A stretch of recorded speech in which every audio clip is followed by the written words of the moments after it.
Welcome to Transform Now, the podcast brought to you by SS&C Blue Prism. Enterprise AI isn't just a tool, it's the heartbeat of smart organizations like yours, helping to reinvent work to deliver higher growth, more customers, and better experiences. Join us as we discover how AI-powered work orchestration and automation is making things better for everyone: customers, employees, shareholders, and most importantly, you. Let's get into the show. Hello everyone, Brad Hairston here. Welcome to Transform Now. My guest today is Michael Sands, founder of Beacon Advisory Partners, or BeaconAP. Mike's career has been focused on capital markets, and we will hear all about what he's now doing to help this sector with his new firm. And you can bet that AI is right in the center of it. Mike, welcome. Why don't you tell us a little bit more about yourself? Hey, Brad, thanks for having me. Yeah, really excited to be here to talk about Gen AI within capital markets. As you alluded to, I've had about 20 years in experience within capital markets, previously in the industry, and then most recently with Accenture doing consulting work, helping drive ops transformation. And on the tail end of that time at Accenture, I was the global Gen AI lead, the capital markets practice at Accenture, helping the capital markets industry from asset managers to fund admins to private equity funds adopt and scale generative AI.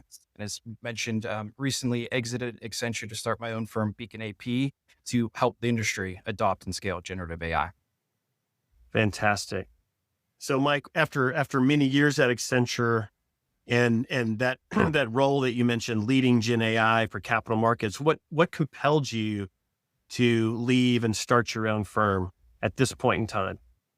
I'd say it's the belief in the technology, right? Of thinking about generative AI not as a technology implementation or technology shift, but an overall cultural revolution, right? Impacting human potential, creativity, and the ways of working, and understanding the need of an organization out there that has two things. Number one, dedicated experience within capital markets of how these firms operate and the nuances with the generative AI experience, because that's where we see firms excelling in getting value of generative AI is combining that industry expertise with the capabilities of generative AI. So I saw an opportunity out there to go out and help across the capital markets ecosystem from, again, asset managers, asset owners, private equity, hedge funds, fund admins across the ecosystem to help them both from a strategy and consulting perspective, from change management into implementation. And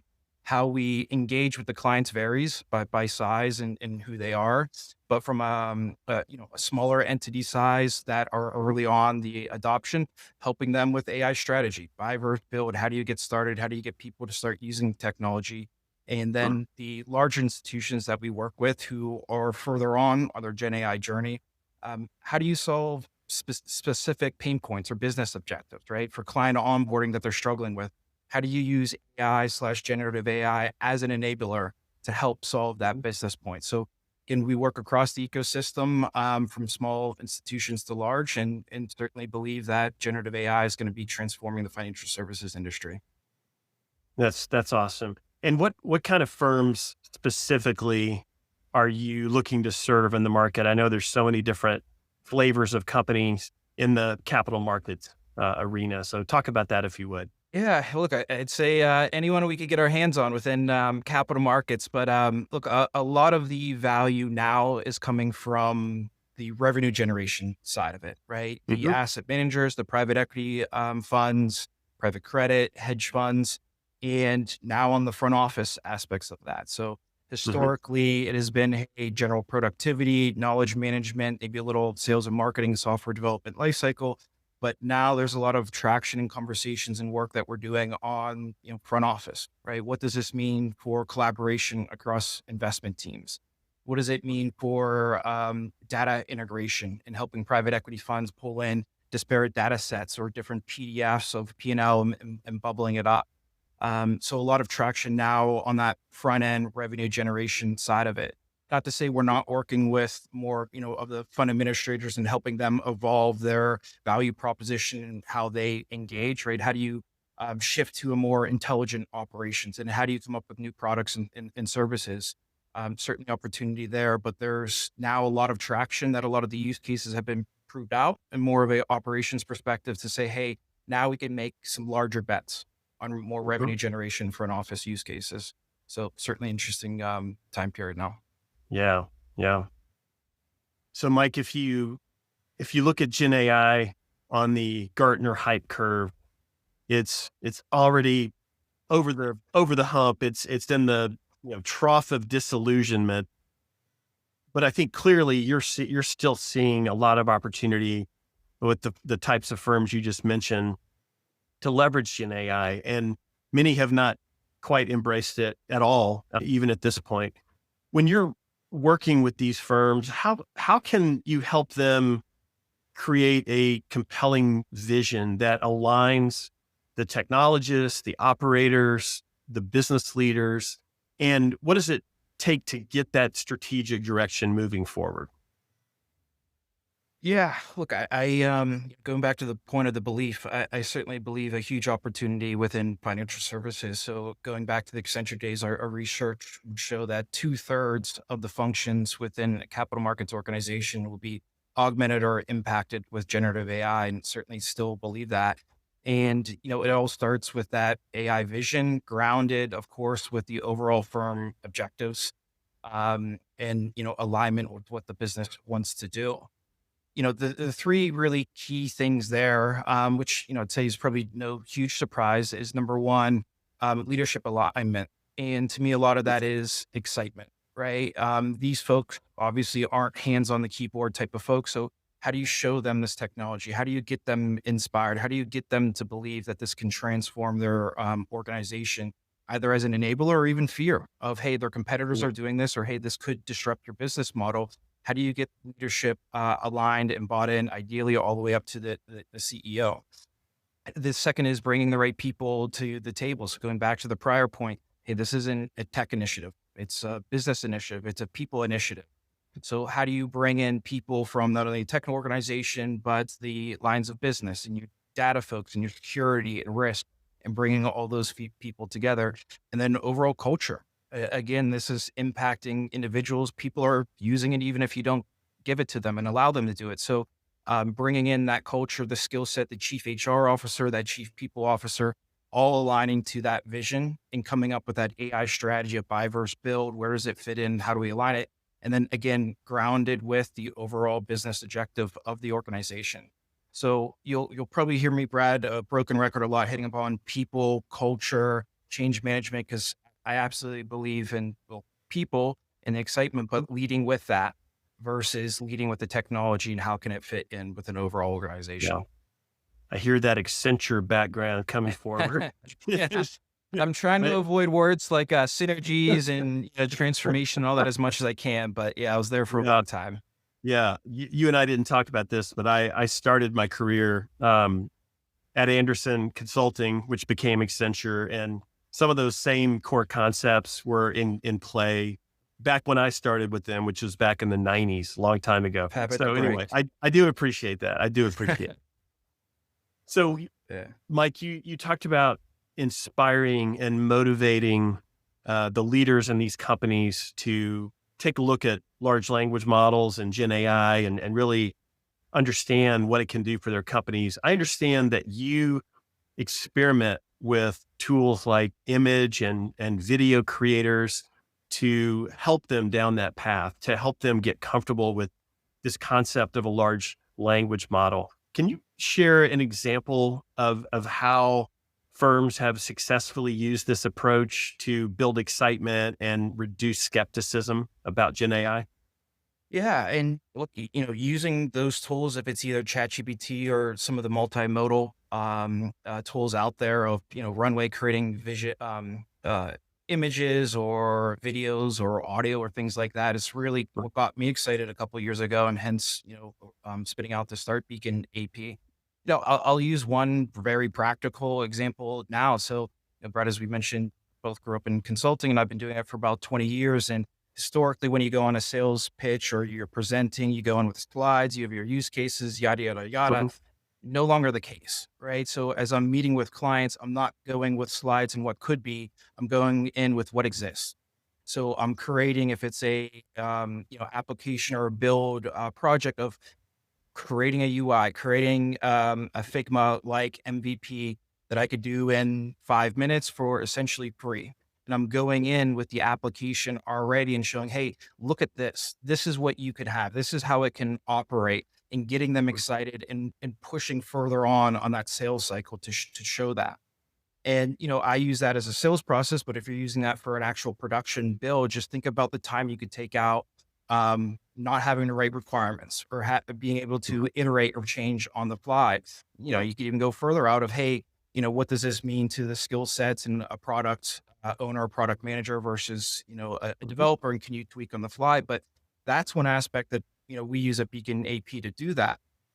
Thinking of other examples internally, if it's speaking at conferences or presentations, leading again with that excitement, even if the examples are non-financial services or non-alignment to the client that you're presenting to, get people excited, show the capabilities, show the power of large language models. One thing I always hit upon when speaking to leadership early on, if they're not familiar with generative AI a lot, is, hey, what's different now versus 3 years ago? Right? What's the Right. difference between generative AI and large language models and traditional AI? And really grounding there, because again, a lot of these leaders aren't hands-on and they may not be in a tech ecosystem environment where they're familiar with it, but what is different, right? And it's things like, just the overall power and capability of large language models due to the amount of compute and data going into. It's the accessibility of these, right? Pretty much anyone can go on to chatgpt.com and interact with them. They're essentially free to go out and do it. You interact with them in human language, right? English language or other languages. You don't need to be a data scientist or technologist to interact with them. It's there, right? And the people can access with it. So hitting upon what is different between then versus now, and then leading with that excitement, and then tying that into, the use cases and how it's applicable to a capital markets institution. So that's one thing that I really found, powerful. Like one thing I did, I was presenting in Paris, right? And admittedly, I only speak English. So, I started the presentation with a AI generated picture of me, which if you see, it's on LinkedIn right there. Mine was outdated about 15 years. I said, hey, I don't want to pay $1,000 for a professional photo. I'm going to use Gen AI to do it, which was a fun exercise. That one's pretty good. Some of the other ones came out kind of comical, so it's not perfect. I had a Steve Jobs kind of look-alike with the black turtleneck.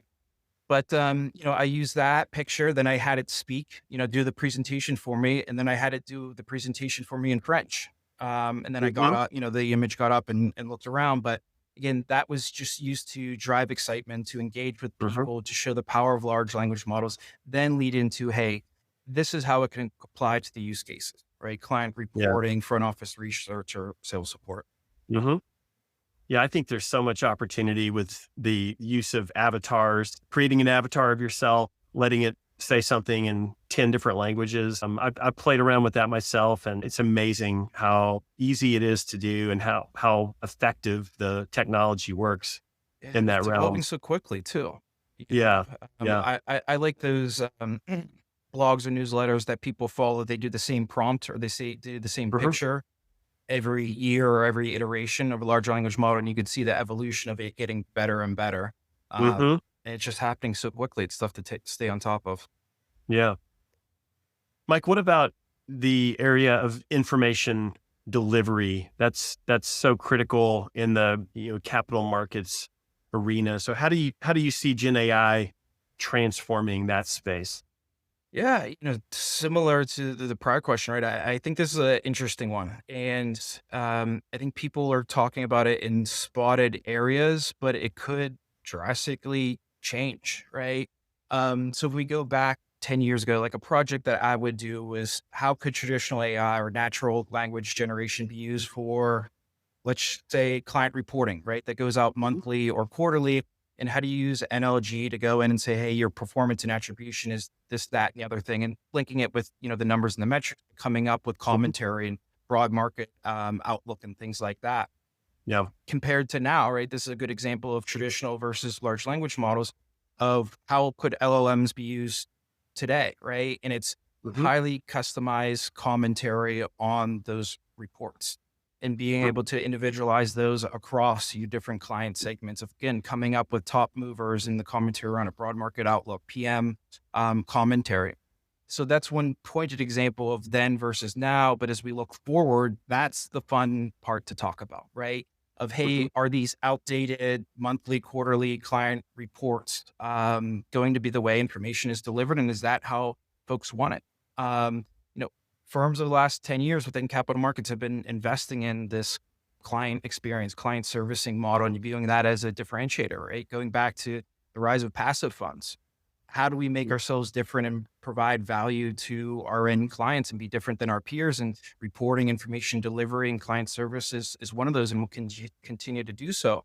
So Hmm. thinking creatively, like, one example out there, I think it was about a month ago from UBS. Now, this was on their investment bank side, but you alluded to it a little bit, Brad, of using digital avatars to Hmm. share investment research to their clients. So it's already starting of disrupting of how Yeah. information is shared. So I think there's a lot of room for creativity. I don't think this will happen overnight because financial services are somewhat stuck in their ways, but Hmm. it's fun to think about the way information can be delivered either via a video, information, interactive, right? Having an avatar that you can then ask follow-up questions just like you would for an individual, Hmm. or spinning out via podcast or things like that. So the opportunities are out there, and it'll just go to client appetite, and seeing other firms that will explore similar to what UBS did.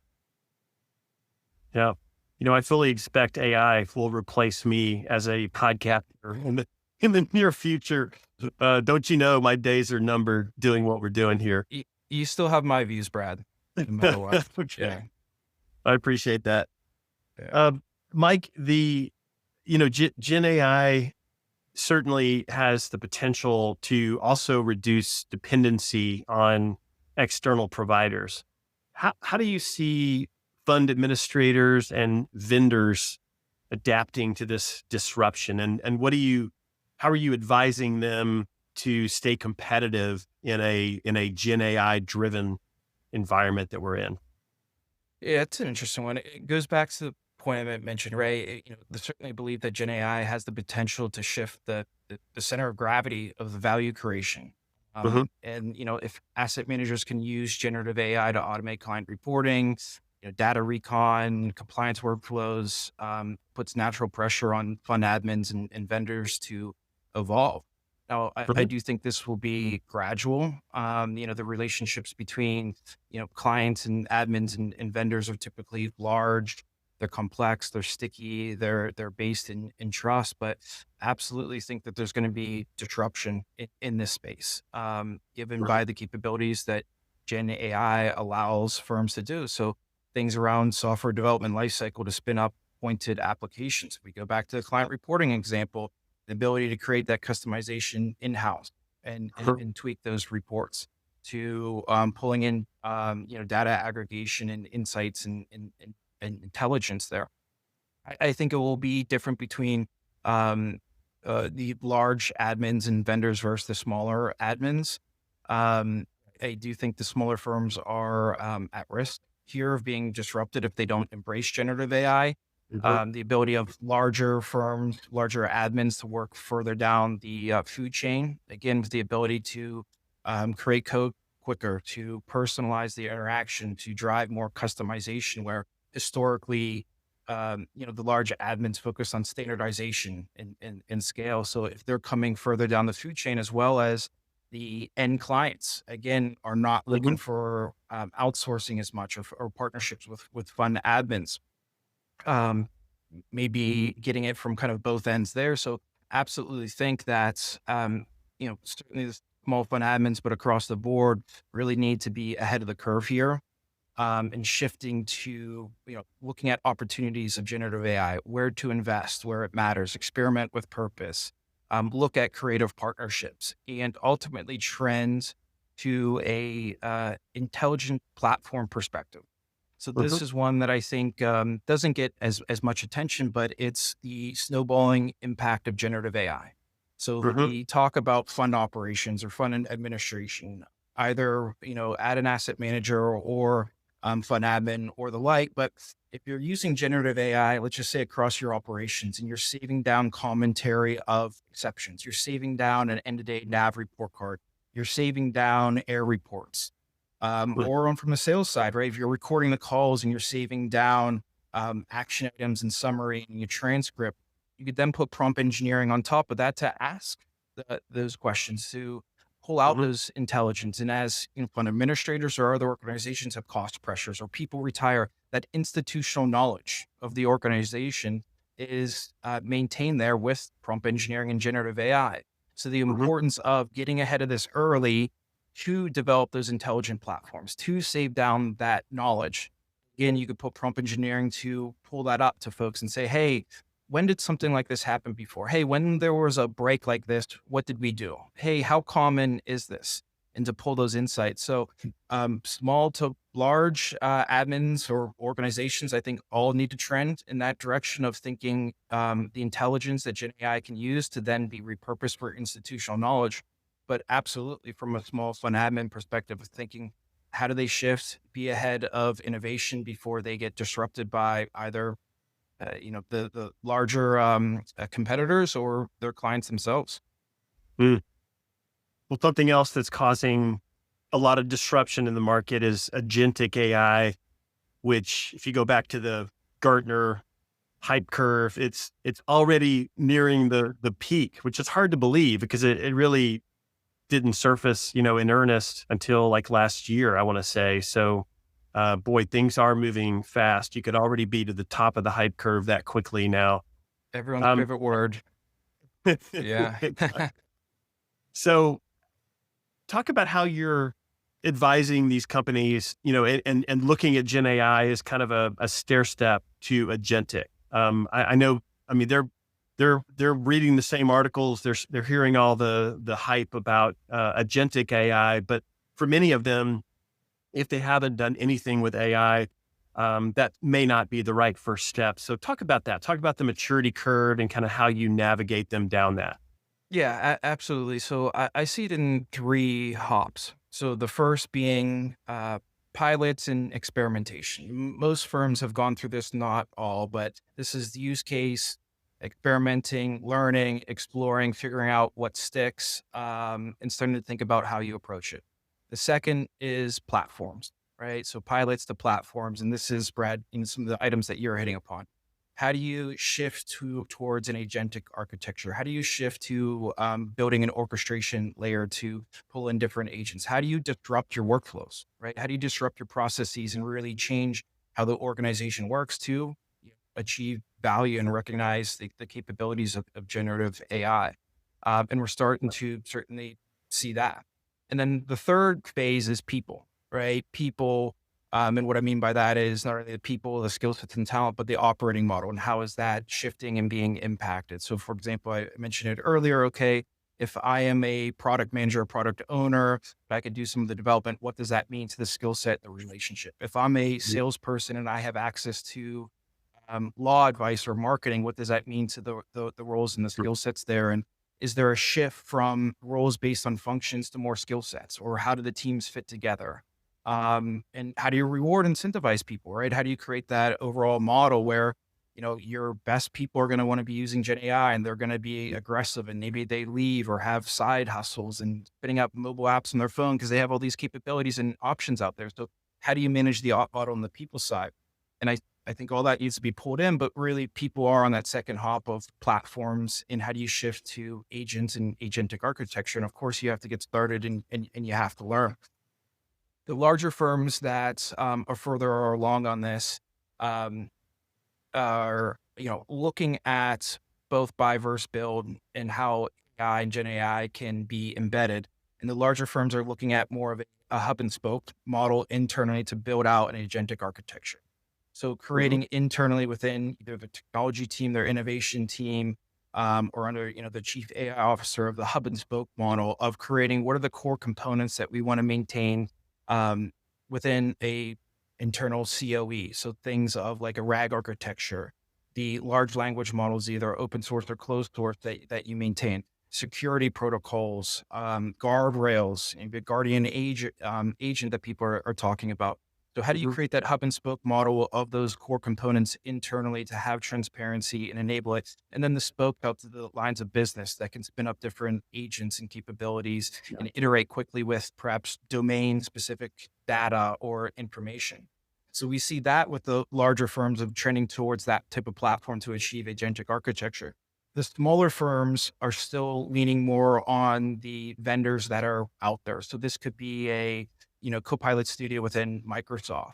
This could be some of the agentic applications out there like N8N or Make or Zapier or the others, or some of the more out of the box solutions, like Lean or Writer firms out there that allow you to do the kind of click and drop and create that workflow, and that you see that similar to, Yeah. RPA that, has been done with you guys of being able to see that, just empowering that capability that you guys have with the large language models. And the benefit of that piece or applications like that is really putting it in the user's hands. And I think that's super important with the right guardrails and training. But how do you just put this in the hands of the users? How do you empower them, get them using? Because I do view it's more of a general purpose technology, like a computer, like a internet, like your smartphone. In the right way, just get it in the hands of the users and let them explore, let them be creative, let them innovate, let them help themselves. And how do you give them the right tools and the right way to create applications for themselves that are beneficial? So again, larger firms trending towards that platform based approach, and then the Mhm. smaller firms leaning more on out of the box solutions that are more plug and play that business users can iterate through and create their own applications. But it's all moving so quickly, so it's going to be interesting to see how it all pans out. Yeah, for sure. What have you found to be the biggest obstacles to adopting AI, and how do you help your clients overcome those? Yeah, look, I'll keep them simple, and it's some of the same things I hit upon. I said it'd be a tad of a broken record, right? But the first one is that buy versus build decision, and it is challenging with how quickly the technology is evolving and how many solutions are out there. So, hey, do we want to wait for our large vendors to roll solutions out, like a Salesforce, a Workday, ServiceNow, Bloomberg, right? Do we want to wait and leverage the capabilities they have? Do we want to partner with a small fintech or startup or pointed solution there? And, I'm sure, Brad, you see it inundated with so many, it makes your eyeballs spin. And I've been living this, 24 hours a day the last, couple of years, and hard for me to stay up to date with all the new vendors that are coming out there. Or do you want Mhm. to again go to a build solution or assemble a solution, right? Not recommending building a large language model, but pulling in those different components to assemble and pull it all together. So it's certainly a challenging decision to um, fit the right balance, right? Of how do you Mhm. innovate, but not outdate your technology strategy with your AI strategy. And firms are taking different approaches to it. If, you kind of quoted Gartner a little bit. They highlight it and they come up with about 40% being around leveraging embedded solutions on your large vendors. And I think it was about 35% build and 20% pointed solutions, or I might have it backwards, but their point being the answer is going to be a combination of all of it. And the larger firms will focus more on internal build, with the smaller firms leveraging more out of the box solutions. For smaller firms, what I recommend is, placing two bets. I'll leave the larger firms because they're well along on this journey. And again, they'll have a mixture and combination of it all. I certainly lean a little bit more towards the build side than others now, just from playing with the tools and understanding how powerful they are. But from Mhm. a smaller client perspective, take two bets, right? Take one that is a sure thing, a safe bet, right? Maybe something around software development lifecycle, data management, be something around sales and marketing, knowledge management, something that you see you can prove out, maybe a tad pointed. And Mhm. if that's a pointed solution or something you spin up yourself, fine, just go with it, prove out the value, take the win, and roll it up to leadership and have that business case with it. And then take a bet on something a tad more risky. If it's creating agentic architecture, if it's something more for front office research that, hey, maybe it hasn't been fully proved out, but there's a large risk return model behind it. So again, take a safe bet, prove it out, take your win, have the business case, and then at the same time, be a little risky, be a little creative, and take that other bet typically a little bit more on a build perspective. The other piece, so that first one is just the rate of change in the classic buy versus build. The second piece is an org readiness. So, many organizations still lack a clear strategy to evolve their op model, workforce, culture for an AI native future, right? Gen AI doesn't wait for your culture to catch up. It moves fast. It enables individuals. It skips processes. It rewrites the roles. And I go back to it that this isn't about the tech. The tech is there, right? You hear people quote of, hey, even if these large language models don't improve at all going forward, there's still massive amount of transformation with how powerful these models are. And it's taking the workflows and the processes and the people to catch up to how powerful these already are. So that last piece is org readiness, business readiness, training, lead with excitement, inspiration, break the ways of working, right? Come up with micro habits to get people to use this technology. Think of creative ways, like don't use your standard playbook to roll this out. Be exciting, be different, lead with the people, start thinking about those aspects of impacting the op model, the skill sets, the roles. And I think that heavily has been under invested and drastically needs to be pulled in to see the value here. Smaller firms will be able to move quicker there. Larger firms a little bit more stuck in their ways, but that would probably be the key thing is how do you pull the people aspect further up on the process? Yeah, those approaches sound really, really great. And no doubt there are lots of firms out there that could use those types of methodologies to really make progress in AI. So it's been a privilege talking to you today. I really appreciate you joining the podcast, and it's been fun hearing about BeaconAP. And you have certainly a lot of opportunity to help firms with your expertise and your experience. And I wish you the very best. Thanks, Brad. Likewise. Thanks for having me. I appreciate it. Thank you for listening to Transform Now, the podcast from SS&C Blue Prism. You can find all of our episodes on your favorite podcast channel, as well as YouTube. To stay on top of the hottest topics in the world of enterprise AI, subscribe now. The future of work is here.